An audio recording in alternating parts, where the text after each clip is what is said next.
research by Sachin Karnik. I want you to just think about something for a second. Have you ever felt, well, utterly and completely exhausted by your own mind? Oh, absolutely. I mean, we all have. Right. Like you could just be standing in the shower, violently rehashing this 3-year-old argument with a coworker. Or maybe you're lying in bed at 2 in the morning, wide awake, just white-knuckling the memory of some past failure. Yeah, your heart is racing, your muscles are totally tense. Exactly. And the actual event happened months or even, years ago. It is just a profound drain on the human nervous system because, well, we often treat memory as this passive storage drive, right? Like a hard drive.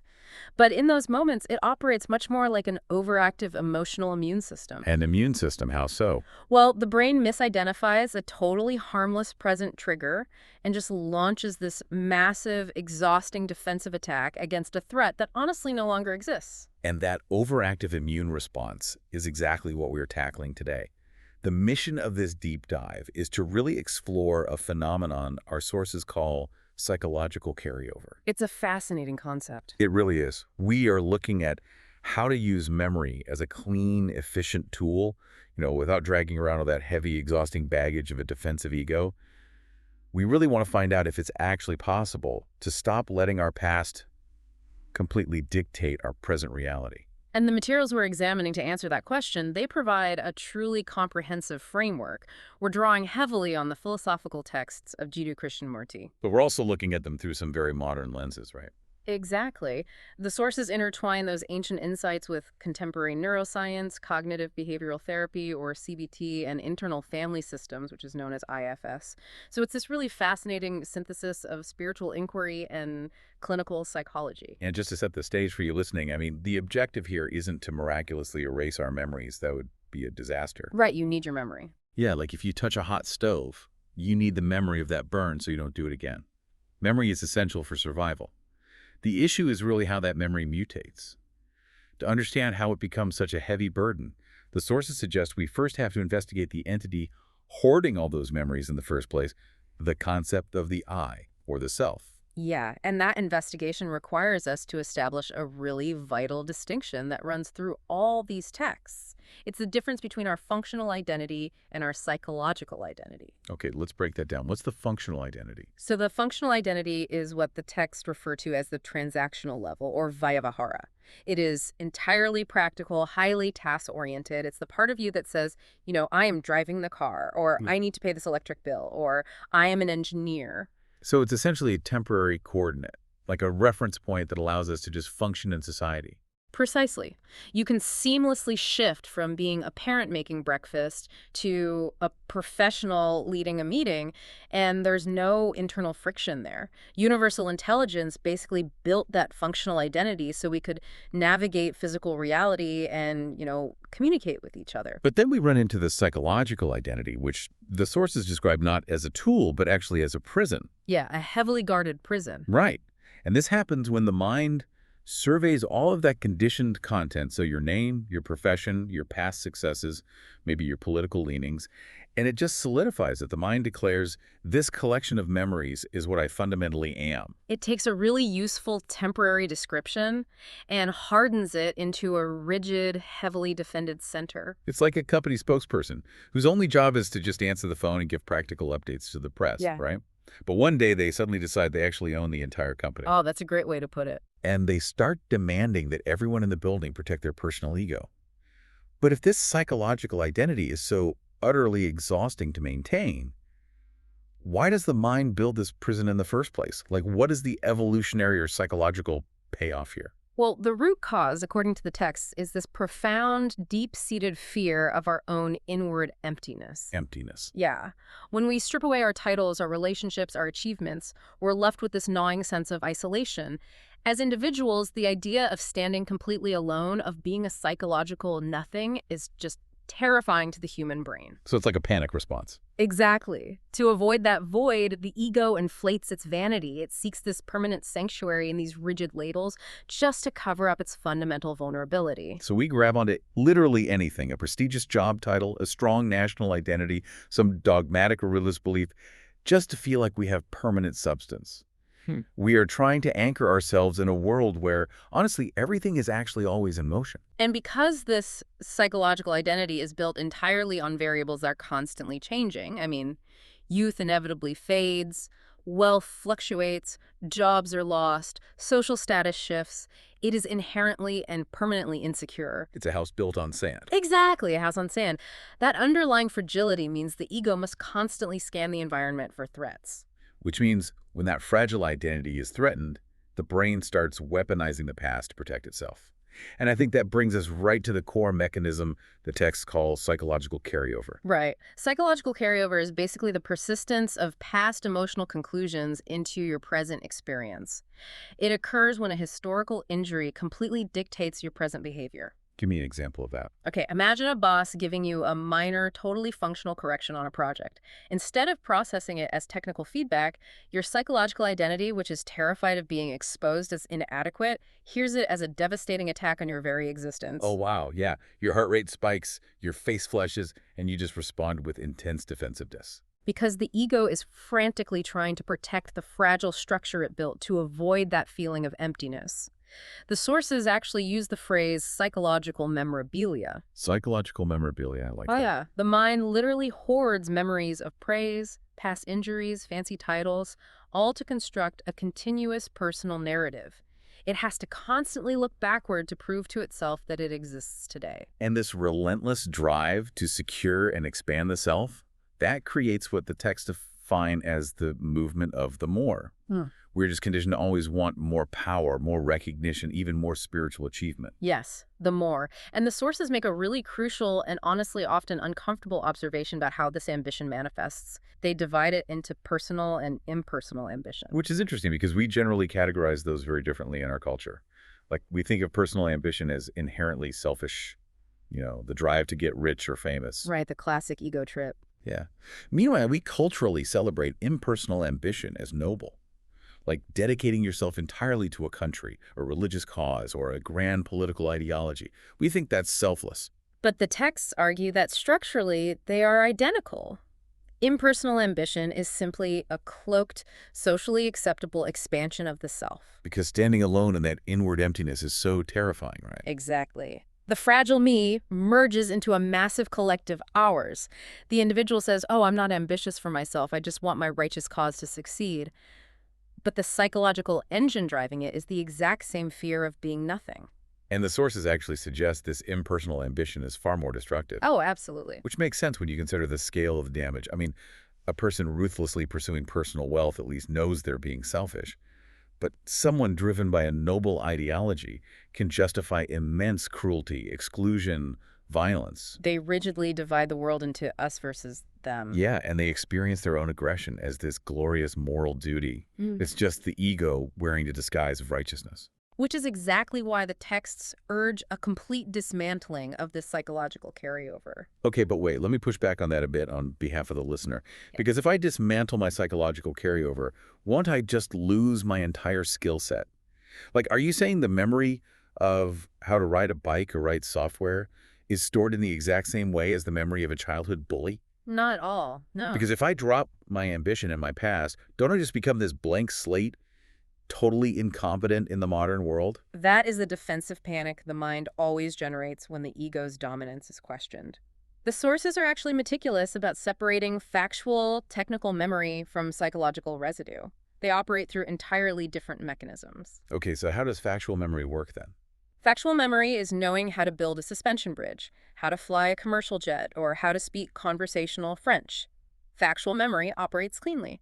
When you solve a math equation, you don't feel a deep sense of personal existential defense about the number 4, right? Because the number 4 doesn't threaten my sense of self. It's just data. Exactly, it's just data. Psychological residue, however, occurs when an experience isn't fully understood, or when it strikes our insecurity, and that leaves a defensive emotional scar. So I keep my skills. You absolutely do not lose the technical ability to build a bridge if you drop your psychological carryover. Yeah. You only lose the exhausting, desperate need to prove to everyone around you that you are the greatest bridge builder who ever lived. Ah, I see. So you're basically taking the parking brake off the engine. The machine still runs, but it's no longer grinding against its own resistance. That's a perfect analogy. But that introduces a huge dilemma. Because if you're listening to this and recognizing that psychological carryover is draining your energy, well, the immediate human instinct is to fight it. You think, I need to forcibly suppress this ego. I must control my psychological residue. Which the sources identify as the ultimate trap. The trap of control. Yes. When you attempt forced control, you split the mind into a dualistic battleground. You basically invent a controller and something that must be controlled. One fragment of your conditioned thought assumes this artificial authority and tries to discipline another fragment of your thought. So now, instead of just feeling angry, you're angry at yourself for being angry. You've literally doubled the cognitive load. Precisely. Forced control generates this secondary layer of severe internal conflict, which leaves the brain deeply fatigued. The texts actually use the engine analogy, too. It is quite literally like running a powerful engine with the brakes firmly applied. You burn massive amounts of fuel, generate all this heat and friction, but you go absolutely nowhere. Nowhere at all. And this leads directly into one of Krishnamurti's most challenging concepts, the realization that the observer is the observed. The observer is the observed. Yeah. If I am the one trying to suppress my own jealousy, the I doing the suppressing is built from the exact same conditioning as the jealousy itself. There is no pure, independent manager sitting in my prefrontal cortex on some moral high ground. The controller and the controlled are the exact same entity. The jealous thought literally gives birth to the jealous self. Exactly. Once you truly understand that forced control is just a trick of the mind, where one conditioned fragment tries to bully another, you realize that fighting yourself is totally futile. Okay, so if fighting it just creates secondary conflict and drains our energy, how do we actually handle a trigger in real time? Like when that physiological response hits the racing heart, the flush of heat, what does natural quietness look like practically for the listener? The texts provide a highly specific approach centered around the practice of denaming. Denaming? Yeah. Think about the mechanics of an emotion arising. Initially, there's just a raw physiological sensation, a tightness in the chest, a shallow breath, maybe heat in the face. But within milliseconds, the mind intervenes and slaps a verbal label on it. It declares, oh, my anxiety is returning, or I am being disrespected again. Right. And by doing that, we aren't just feeling a physical flutter in our chest anymore. We are downloading a 10-year backlog of every single time we felt anxious or disrespected. Naming it drags the entire history of that emotion right into the present microsecond. It's so fast. It is incredibly fast. Naming categorizes the experience, but more dangerously, it claims ownership of it. The sensation becomes mine. So, the practice of denaming involves observing the sensation choicelessly. What does choicelessly mean in this context? It means watching the physical feeling without naming it, without condemning it, and without trying to push it away. When you observe without that verbal narrative, the artificial duality of controller and controlled just collapses. Because you aren't fighting the fire, so you aren't feeding it oxygen. By just watching it, the emotion is allowed to complete its natural biological cycle and dissolve.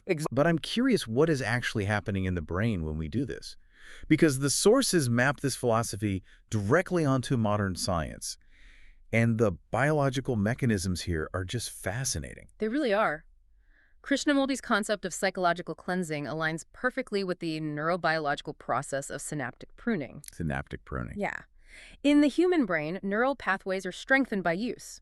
You know the saying, neurons that fire together wire together. Right. So when you instantly name a trigger and dive into your psychological carryover, you are firing electrical signals down old, conditioned pathways.